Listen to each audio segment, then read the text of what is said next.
जय माता रानी। दोस्तों आपके अपने चैनल राधे श्याम में आपका बहुत बहुत स्वागत है। तो दोस्तों आज की वीडियो में आप सुनेंगे दुर्गा सप्तशती का 5वां अध्याय, 6ठा अध्याय और 7वां अध्याय।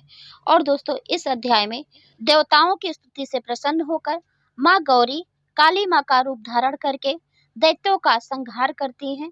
तो चलिए वीडियो को शुरू करते हैं। ओम श्री उत्तर चरित्रस्य रुद्र ऋषिः महासरस्वती देवता अनुष्टुप छंदः भीमा शक्ति भ्रामरी बीजम सूर्यस्तवम सामवेदः स्वरूप महासरस्वती प्रीत्यार्थे उत्तर चरित्र पाठ विनियोगः।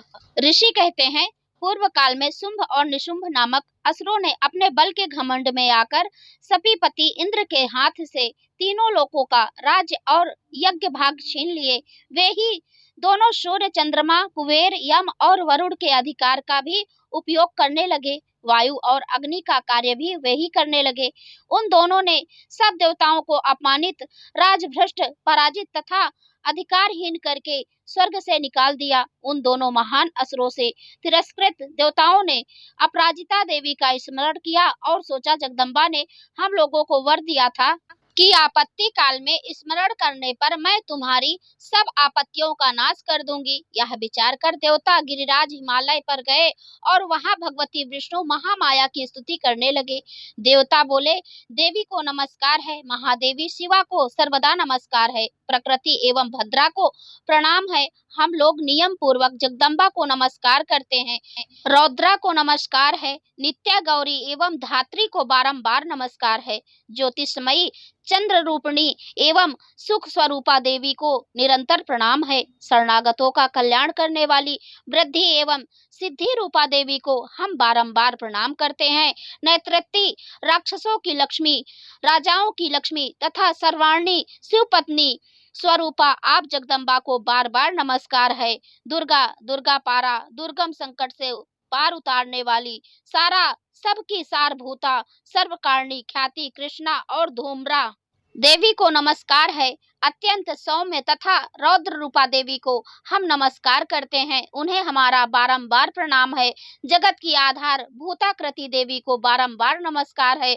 जो देवी सब प्राणियों में विष्णु माया के नाम से कही जाती हैं, 3 बार हम उनको नमस्कार करते हैं, क्योंकि उन्हें 3 बड़े देवों ब्रह्मा विष्णु महेश ने नमस्कार किया है। जो देवी सब प्राणियों में चेतन कहलाती हैं, उनको नमस्कार, उनको नमस्कार, उनको बारंबार नमस्कार है। जो देवी सब प्राणियों में बुद्धि रूप से स्थित हैं, उनको नमस्कार, उनको नमस्कार, उनको बारंबार नमस्कार है। जो देवी सब प्राणियों में निद्रा रूप से स्थित हैं, उनको नमस्कार, उनको नमस्कार, उनको हमारा बारंबार नमस्कार है। जो देवी सब प्राणियों में क्षुधा रूप से स्थित हैं, उनको नमस्कार, उनको नमस्कार, उनको बारंबार नमस्कार है। जो देवी सब प्राणियों में छाया रूप से स्थित हैं, उनको नमस्कार, उनको नमस्कार, उनको बारंबार नमस्कार है। जो देवी सब प्राणियों में छाया रूप से स्थित हैं, उनको नमस्कार, उनको नमस्कार, उनको बारंबार नमस्कार है। जो देवी सब प्राणियों में शक्ति रूप से स्थित हैं, उनको नमस्कार, उनको नमस्कार, उनको बारंबार नमस्कार है। जो देवी सब प्राणियों में तृष्णा रूप से स्थित हैं, उनको नमस्कार, उनको नमस्कार, उनको बारंबार नमस्कार है। जो देवी सब प्राणियों में शांति क्षमा रूप से स्थित हैं, उनको नमस्कार, उनको नमस्कार, उनको बारंबार नमस्कार है। जो देवी सब प्राणियों में जाति रूप से स्थित हैं, उनको नमस्कार, उनको नमस्कार, उनको बारंबार नमस्कार है। जो देवी सब प्राणियों में लज्जा रूप में स्थित हैं, उनको नमस्कार, उनको नमस्कार, उनको बारंबार नमस्कार है। जो देवी सब प्राणियों में शांति रूप से स्थित हैं, उनको नमस्कार, उनको नमस्कार, उनको बारंबार नमस्कार है। जो देवी सब प्राणियों में श्रद्धा रूप से स्थित हैं, उनको नमस्कार, उनको नमस्कार, उनको बारंबार नमस्कार है। जो देवी सब प्राणियों में कांति रूप से स्थित हैं, उनको नमस्कार, उनको नमस्कार, उनको बारंबार नमस्कार है। जो देवी सब प्राणियों में लक्ष्मी रूप से स्थित हैं, उनको नमस्कार, उनको नमस्कार, उनको बारंबार नमस्कार है। जो देवी सब प्राणियों में वृत्ति रूप से स्थित हैं, उनको नमस्कार, उनको नमस्कार, उनको बारंबार नमस्कार है। जो देवी सब प्राणियों में स्मृति रूप से स्थित हैं, उनको नमस्कार, उनको नमस्कार, उनको बारंबार नमस्कार है। जो देवी सब प्राणियों में दया रूप में स्थित हैं, उनको नमस्कार, उनको नमस्कार, उनको बारंबार नमस्कार है। जो देवी सब प्राणियों में तुष्टि रूप से स्थित हैं, उनको नमस्कार, उनको नमस्कार, उनको बारंबार नमस्कार है। जो देवी सब प्राणियों में माता रूप से स्थित हैं, उनको नमस्कार, उनको नमस्कार, उनको बारंबार नमस्कार है। जो देवी सब प्राणियों में भ्रांति रूप से स्थित हैं, उनको नमस्कार, उनको नमस्कार, उनको बारंबार नमस्कार है। जो जीवों के इंद्रिय वर्ग की अधिष्ठात्री देवी एवं सब प्राणियों में सदा व्याप्त रहने वाली उन व्याप्ति देवी को बारंबार नमस्कार है। जो देवी चैतन्य रूप से इस संपूर्ण जगत को व्याप्त करके स्थित हैं, उनको नमस्कार, उनको नमस्कार, उनको बारंबार नमस्कार है। पूर्व काल में अपने अभिष्ट की प्राप्ति होने से देवताओं ने जिनकी स्तुति की तथा देवराज इंद्र ने बहुत दिनों तक जिनकी सेवा किया, वह कल्याण की साधन भूता ईश्वरी हमारा कल्याण और मंगल करें तथा सारी आपत्तियों का नाश कर डालें। उदंड दैत्यों से सताए हुए हम सभी देवता जिन परमेश्वरी को इस समय नमस्कार करते हैं तथा जो भक्ति से विनम्र पुरुषों द्वारा स्मरण किए जाने पर तत्काल ही संपूर्ण विपत्तियों का नाश कर देती हैं, वे जगदम्बा हमारा संकट दूर करें। ऋषि कहते हैं कि राजन, इस प्रकार जब देवता स्तुति कर रहे थे, उस समय पार्वती देवी गंगा जी के जल में स्नान करने के लिए वहां आई। उन सुंदर भौहों वाली भगवती ने देवताओं से पूछा, आप लोग यहाँ किनकी स्तुति करते हैं? तब उन्हीं के शरीर कोष से प्रकट हुई शिवा देवी बोली, शुंभ दैत्य से तिरस्कृत और युद्ध में निशुंभ से पराजित हो यहाँ एकत्रित हुए ये समस्त देवता मेरी ही स्तुति कर रहे हैं। पार्वती जी के शरीर कोष से अंबिका का प्रादुर्भाव हुआ था, इसलिए वे समस्त लोकों में कौशिकी कही जाती हैं। कौशिकी के प्रकट होने के बाद पार्वती देवी का शरीर काले रंग का हो गया, अतः वे हिमालय पर रहने वाली कालिका देवी के नाम से विख्यात हुई। तदंतर शुंभ निशुंभ के भृत्य चंड मुंड वहां आए और उन्होंने परम मनोहर रूप धारण करने वाली अंबिका देवी को देखा। फिर वे शुंभ के पास जाकर बोले, महाराज, एक अत्यंत मनोहर स्त्री है जो अपनी दिव्य कांति से हिमालय को प्रकाशित कर रही है। वैसा उत्तम रूप कहीं भी किसी ने भी नहीं देखा होगा। असुरेश्वर, पता लगाइए वह देवी कौन है और उसे पकड़ लीजिए। स्त्रियों में तो वह रत्न है, उसका प्रत्येक अंग बहुत ही सुंदर है तथा अपने श्रीअंगों की प्रभा से संपूर्ण दिशाओं में प्रकाश फैला रही है। दैत्यराज, अभी वह हिमालय पर ही मौजूद है, आप उसे देख सकते हैं। प्रभु, तीनों लोकों में मणि, हाथी और घोड़े आदि जितने भी रत्न हैं, वे सब इस समय आपके घर शोभा पाते हैं।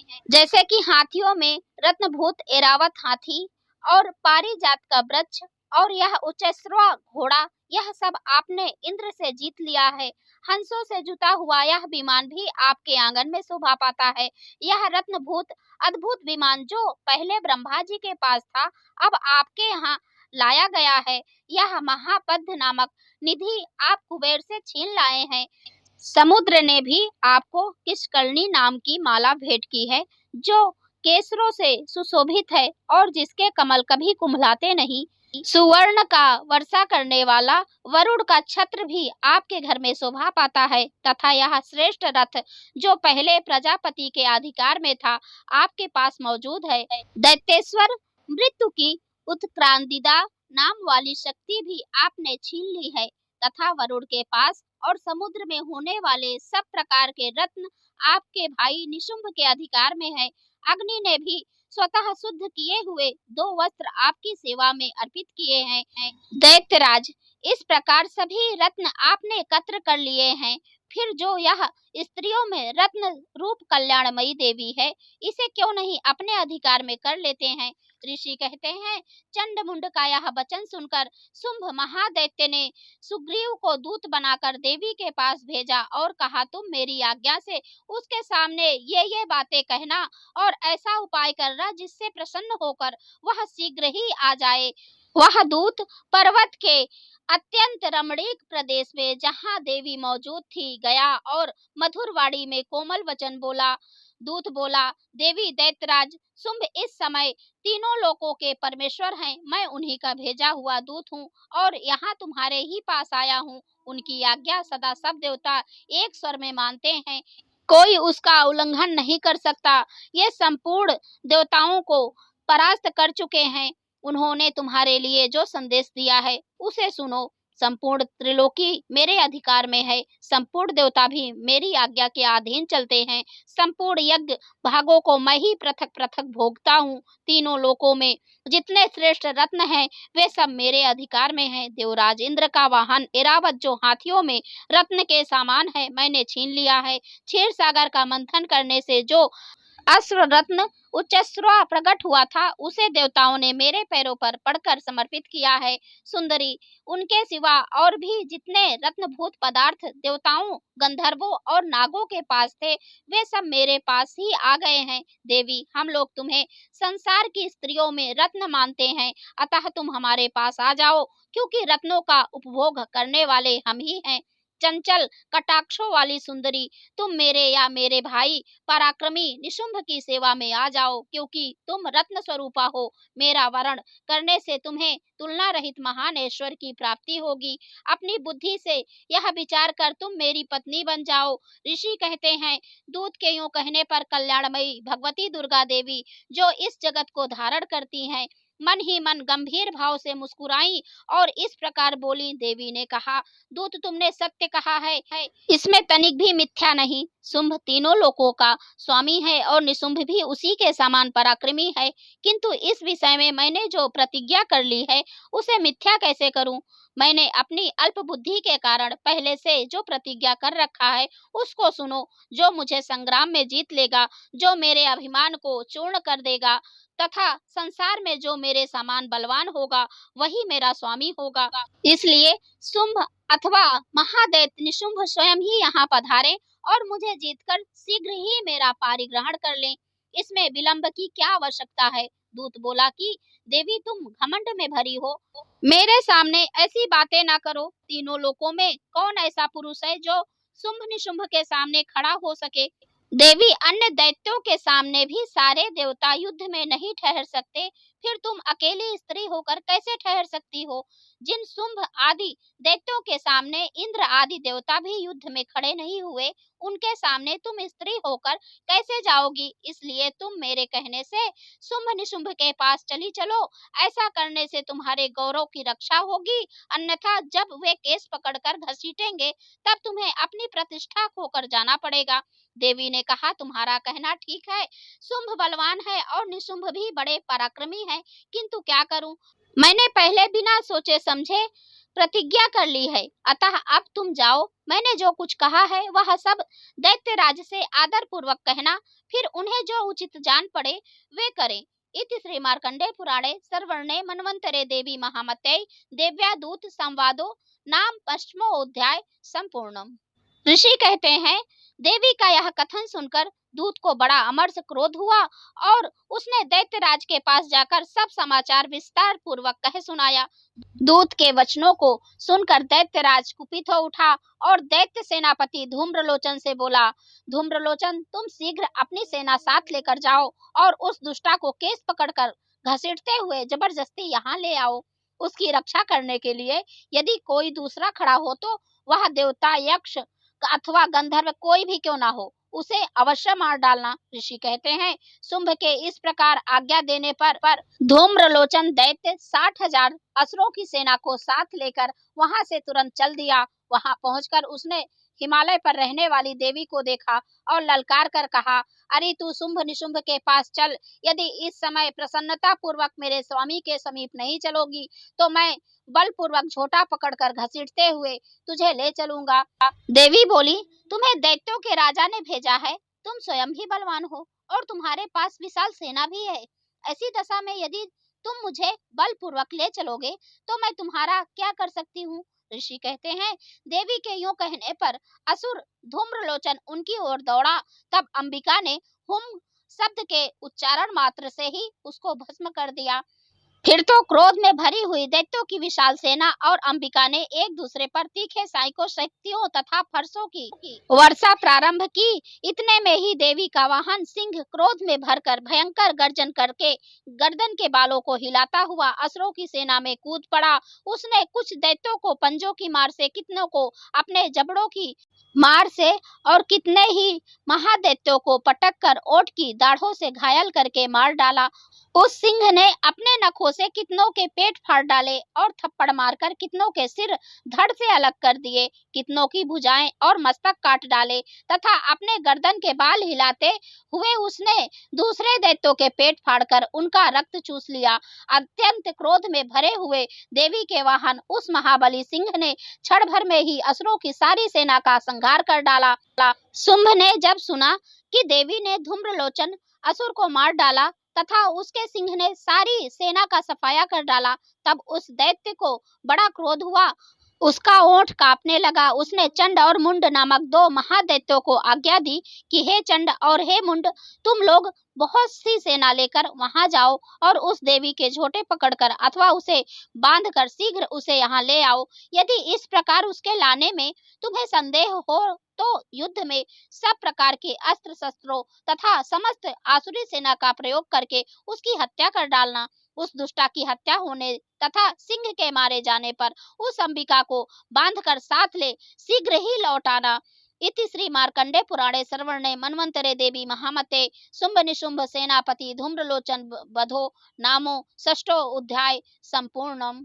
ऋषि कहते हैं, तदंतर शुंभ की आज्ञा पाकर वे चंड मुंड आदि दैत्य चतुर्गर्णी सेना के साथ अस्त्र शस्त्रों से सुसज्जित हो चल दिए।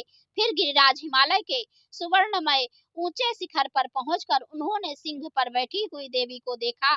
वे मंद मंद मुस्कुरा रही थीं। उन्हें देखकर दैत्य लोग तत्परता से पकड़ने का उद्योग करने लगे। किसी ने धनुष तान लिया, किसी ने तलवार संभाली और कुछ लोग देवी के पास आकर खड़े हो गए। तब अंबिका ने उन शत्रुओं के प्रति बड़ा क्रोध किया। उस समय क्रोध के कारण उनका मुख काला पड़ गया, ललाट में भौहें टेढ़ी हो गई और वहां से तुरंत विकराल मुखी काली प्रकट हुई, जो तलवार और पास लिए हुए थी। विचित्र खटवांग धारण किए और चीते के चर्म की साड़ी पहने नरमुंडों की माला से विभूषित थी। उनके शरीर का मांस सूख गया था, केवल हड्डियों का ढांचा था जिससे वे अत्यंत भयंकर जान पड़ती थी। उनका मुख बहुत विशाल था, जीभ लपलपाने के कारण वे और डरावनी प्रतीत होती थी। उनकी आंखें भीतर को धंसी हुई और लाल थी। वे अपनी भयंकर गर्जना से संपूर्ण दिशाओं को गुंजा रही थी। बड़े बड़े दैत्यों का वध करती हुई वे कालिका देवी बड़े वेग से दैत्यों की उस सेना पर टूट पड़ी और उन सबको भक्षण करने लगी। वे पार्श्व रक्षकों, अंकुशवारी, महावतों, योद्धाओं और घंटा सहित कितने ही हाथियों को एक ही हाथ से पकड़कर मुंह में डाल लेती थी। इसी प्रकार घोड़े, रथ और सारथी के साथ रथी सैनिकों को मुंह में डालकर वे उन्हें बड़े भयानक रूप से चबा डालती थी। किसी के बाल पकड़ लेती, किसी का गला दबा देती, किसी को पैरों से कुचल डालती और किसी को छाती के धक्के से गिराकर मार डालती थी। वे असुरों के छोड़े हुए बड़े बड़े अस्त्र शस्त्र मुंह से पकड़ लेती और रोष में भरकर उनको दांतों से पीस डालती। काली ने बलवान एवं दुरात्मा दैत्यों की वह सारी सेना रौंद डाली, खा डाली और कितनों को मार भगाया। कोई तलवार के घाट उतारे गए, कोई खड़ंग से पीटे गए और कितने ही असुर दांतों के अग्रभाग से कुचले जाकर मृत्यु को प्राप्त हुए। इस प्रकार देवी ने असुरों की उस सारी सेना को क्षण भर में मार गिराया। यह देख चंड उन अत्यंत भयानक काली देवी की ओर दौड़ा तथा महादैत्य मुंड ने भी अत्यंत भयंकर बाणों की वर्षा से तथा हजारों बार चलाए हुए चक्रों से उन भयानक नेत्रों वाली देवी को आच्छादित कर दिया। वे अनेकों चक्र देवी के मुख में समाते हुए ऐसे जान पड़े मानो सूर्य के बहुतेरे मंडल बादलों के उदर में प्रवेश कर रहे हों। तब भयंकर गर्जना करने वाली काली ने अत्यंत रोष में भरकर विकट अट्टहास किया। उस समय उनके विकराल बदन के भीतर कठिनता से देखे जा सकने वाले दांतों की प्रभा से वे अत्यंत उज्जवल दिखाई देती थी। देवी ने बहुत बड़ी तलवार हाथ में ली, हम का उच्चारण करके चंड पर धावा किया और उसके केस पकड़कर उसी तलवार से उसका मस्तक काट डाला। चंड को मारा गया देखकर मुंड भी देवी की ओर दौड़ा। तब देवी ने रोष में भरकर उसे भी तलवार से घायल करके धरती पर सुला दिया। महापराक्रमी चंड और मुंड को मारा गया देख मरने से बची हुई बाकी सेना भय से व्याकुल हो चारों ओर भाग गई। तदंतर काली ने चंड और मुंड का मस्तक हाथ में ले चंडिका के पास आकर प्रचंड अट्टहास करते हुए कहा, हे देवी, मैंने चंड और मुंड नामक इन दो महापशुओं को तुम्हें भेंट किया है। अब युद्ध यज्ञ में शुंभ और निशुंभ का स्वयं ही वध करना। ऋषि कहते हैं, वहां लाए हुए उन चंड मुंड नामक महादैत्यों को देखकर कल्याणमयी चंडी ने काली से मधुर वाणी में कहा, देवी, तुम चंड और मुंड को लेकर मेरे पास आई हो, इसलिए संसार में चामुंडा के नाम से तुम्हारी ख्याति होगी। इति श्री मार्कंडे पुराणे सर्वर्णे मन्वंतरे देवी महामते चंड मुंड वधो नाम सप्त अध्याय संपूर्णम। तो दोस्तों 7वां अध्याय और 5वां और 6ठा हमने आज की वीडियो में 3 अध्याय सुनाया है आपको। अब कल की वीडियो में आप आगे की कथा सुनिएगा। अब मैं मिलती हूँ अगले वीडियो में, तब तक के लिए नमस्कार और वीडियो देखने के लिए बहुत बहुत धन्यवाद। और दोस्तों यदि वीडियो अच्छा लगे तो लाइक तो जरूर ही कीजिए। आपके एक लाइक्स एक कमेंट्स मेरे लिए बहुत महत्वपूर्ण होते हैं, तो इसलिए यदि वीडियो अच्छा लगे तो एक लाइक तो जरूर ही कीजिए। जय माता दी।